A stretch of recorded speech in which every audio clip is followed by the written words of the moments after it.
Hello and welcome to Zink TV. In this special edition we're going to celebrate the artwork that was especially commissioned for Zink headquarters by High Peak Community Arts.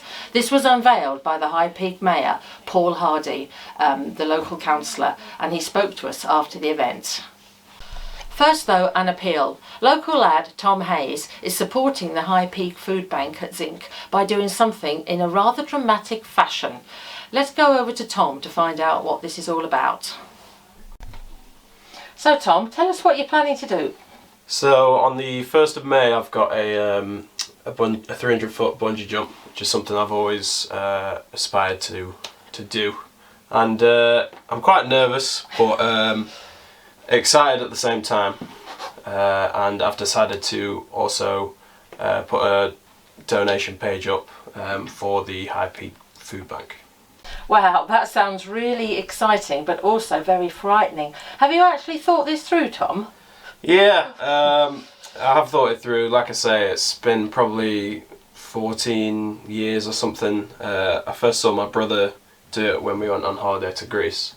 And ever since that point in time, it's always been something in my memory that I've wanted to do. So obviously it is a massive height, 300 feet, and I think that's like double the normal size of a standard bungee. But that's not putting me off. Like I say, I've always wanted to do it, so it's worth it to me.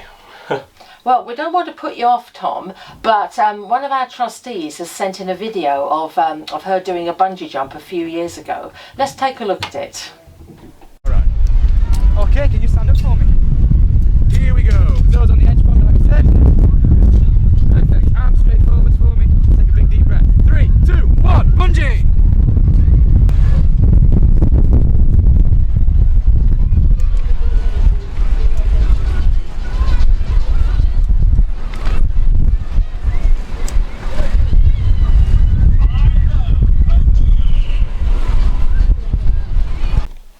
So Tom, how do you feel about making that leap into nothing? Like I say, nervous. It's funny, the trustees' jump and my jump is the same location, the same height. So after seeing it, it's a bit, you can sort of realise the actual depth of it. But, whatever happens, happens. I'm just excited to get it done, really. Rather you than me, Tom. So how do people go about sponsoring you? So we've got links on our Facebook page. There'll be a link in the top box of the description, and there's a link on screen as well. Okay, thanks Tom then, and good luck with the jump. Thank you.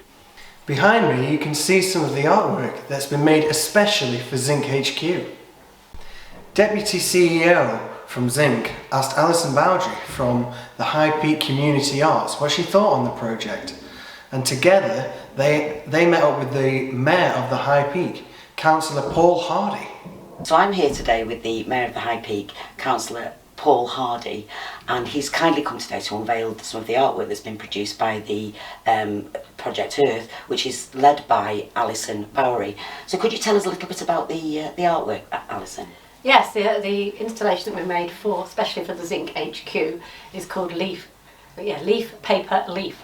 So the idea was to use leaves, and with the artist Mia Jansen we worked together and we made handmade paper. So everybody made pieces of paper using leaves, and then on top of that paper we've put illustrations of leaves or silhouettes in black and some with gold leaf, and then each one's been framed. And they look really stunning, and I think they fit in really well with the Zink headquarters. Turned out beautifully, haven't they? Yeah. So could you tell us a little bit about the project as well? Yeah, so Project Earth stands for Environmental Arts and Health. So we're now in our 12th year, and it's a project for any adults in the High Peak experiencing mental distress. So we have a group in New Mills and we have a group in Buxton, and we provide free transport for anyone who wants to get there. So that does include all the people from Glossopdale can come to the New Mills one. People come from wherever they want in the High Peak to either of the groups. And the whole idea is for people to get out, to meet other people, to be creative, to do friendships, to have fun, and to work collectively, because of the community art. So people work collectively and we make artwork for the community. So rather than just making a picture to take home, we make things as we have today for the Zink headquarters. We've made willow sculptures for Whitestones Care Home, we've made things for railway stations, we've made things for parks. care home, you know, lounges and living rooms, all sorts over the High Peak. I'm guessing everybody gets lots out of it, don't they? Yes, And yeah, I just think it being really spent, helps with yeah. confidence and well-being, and that sense of self-worth as well when people are making things for other people. For other people, yeah, and then Yeah. they can actually see it out And there they as can well. see it on Yeah, the wall. Fabulous, Yeah. absolutely fabulous. So, Mr. Mayor, what do you think of the artwork? I've attended the project a few times over the last 2 years, 3 or 4 times, and I'm always amazed at the standard of what they've done. Very, very professional, extremely professional. High Peak Community Arts obviously send their work to other areas as well, and it's nice to see this artwork in like nursing homes, libraries, stations. Where we live, we have a trail that goes from Simonley to Broadbottom. It's the old railway, and there's mosaics along there that have been done by the community arts. I mean, our grandson loves them. When he was little, he used to go along and look at all the hedgehogs, the different dragonflies, etc. And yeah, I do think it's a worthy project, without a doubt. Yeah, and how important do you think these projects are generally? Well, High Peak Community Arts and other organisations, I do think, support the community, and it's needed now more than ever, especially after COVID. I mean, during the pandemic, I know that a lot of the classes were suspended, but you went out to the homes so that you could help them carry on. We sent, lots of the people in our Project Earth don't have the internet, so there are a lot of services went online. It wasn't really appropriate, we thought, for us. So we posted projects out for people to do at home or drop them off door to door, depending on the size of the materials. And we had artists do proper sort of, step-by-step instructions of how to do all the different projects. And who delivered all of these? So, what the artists or the actual physical well, either door-to-door me or a delivery. mental health worker or the They were artists. the most welcome sight of the week, weren't you? People said it was like, they really liked getting the art, and some people found it very difficult to do at home, but they still really appreciated getting something sent to them. So they might have said, well, I didn't really feel up to doing it, but it was so nice that we weren't forgotten. Oh, that's lovely.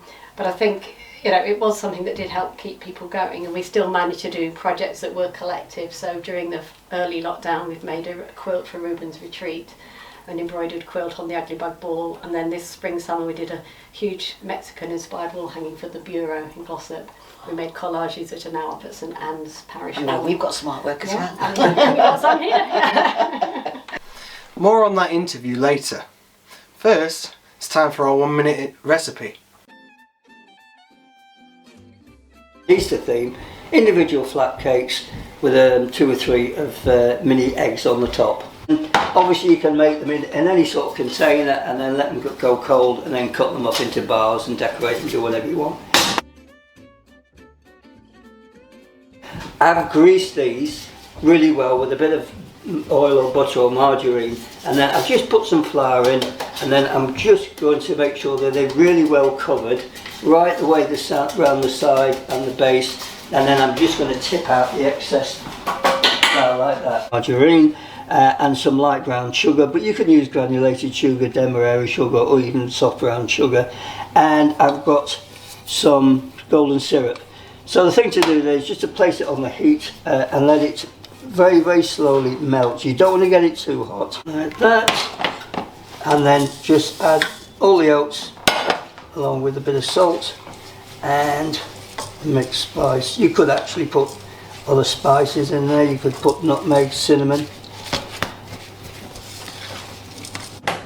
a little bit in at a time, because you want to press them down a little bit. So you're forming a little nest. So, alright, straight into the oven. If you've done your coating the inside, preparing the inside of your tins properly, then this should be nice and loose and it should just lift out like that. We're just going to put some Easter eggs in the middle. I'm just putting a little bit of icing sugar here just to hold them, but you could put a little bit of chocolate in the middle if you wished. It's just to hold them so they don't move around.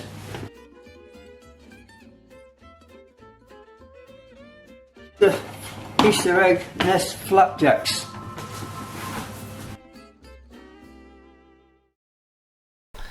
That looks delicious and easy to make. I can't wait to try and make it myself. Now we'll continue this special edition with our interview with Alison Bowdry from High Peak Community Arts and the High Peak Mayor, Paul Hardy. Obviously going out to the homes was superb, but I do think that it's meeting together is a lot more important. Because they can discuss different ideas, and it boosts confidence and the well-being of all the students, and they do appreciate it, and they're all very proud of what they've done. Yeah, the interaction. Without a doubt, they are proud of what The they've meeting done. together is vital, and really the pandemic did bring that home, and especially did sort of bring home the fact that the friendships people have made in the group already were vital to their well-being during the time they were stuck at home. So the fact that people had already made friends means that these people were phoning each other. So although I was phoning people, I kept thinking, well, I know that person phones that person and that person, and I knew that they were keeping in touch, and somebody was doing shopping for somebody else. So all of those things, I think they call it social capital, rather than friendship. But anyway, all those things were really important, as well as being able to... And they developed them before the pandemic, so they had them throughout the pandemic. So they had that, and then obviously we have new people joining, but it is all about being together. And it was very interesting actually, because we have evaluations of our projects. And at the end of each session, people fill in a little feedback form to say how they felt when they arrived, how they feel when they leave, what they've liked, haven't liked, that sort of thing. And we sent those out as well to people at home, as well as when they were back in the group. And it was evident, although people felt better for doing the work at home, it was a much bigger difference, much bigger improvement in well-being when they could get back together. I think what one participant said, I thought was very true, that when you're at home, you try to do something, and that voice, or your critical voice on your shoulders going, well, that's a load of rubbish, don't do that. And you're easily discouraged. Whereas when you're with a group of other people, the person sat next to you will be saying, oh, that's really lovely. Oh, aren't you doing well? And there's the artists. You've got the support from the artists and the volunteers and the mental health support worker, but you've also got each other. And everybody is so nice to each other in the groups that people have got that confidence to carry on with the artwork, which you don't necessarily have at home. Sounds like a great place to be. It really does. I think I'll join. So do you think local organisations like ours are the best place to do these sorts of things? Yeah, I agree. As you probably know, High Peak Community Arts provide free transport as well to Buxton from Glossop and New Mills, which I think is a real bonus to bring people together in the High Peak as opposed to just in one area. I feel that smaller, more intimate organisations have an advantage in helping people with their well-being because they can afford more time to be spent with each individual member, as opposed to larger organisations that maybe have 5, 6, 7 people where they've got to talk to. But I do think, these smaller organisations definitely have an advantage. I'm sure they do. And what do you think High Peak Borough Council can do to help them to survive and thrive and keep going? Hard one, isn't it? It is. Cutting back on everything, as Alison probably knows. I mean, all they can do is give financial help and promise that they're going to carry on giving financial help. Derbyshire County Council as well. I mean, I know you get a little bit more off Derbyshire County Council than you know off the Borough Council, which I think, personally, more should be given to organisations like this. But I think the councils can sort of look for press coverage as well and bring organisations into the public eye by maybe producing leaflets to put out there for people in the general public can see what's happening.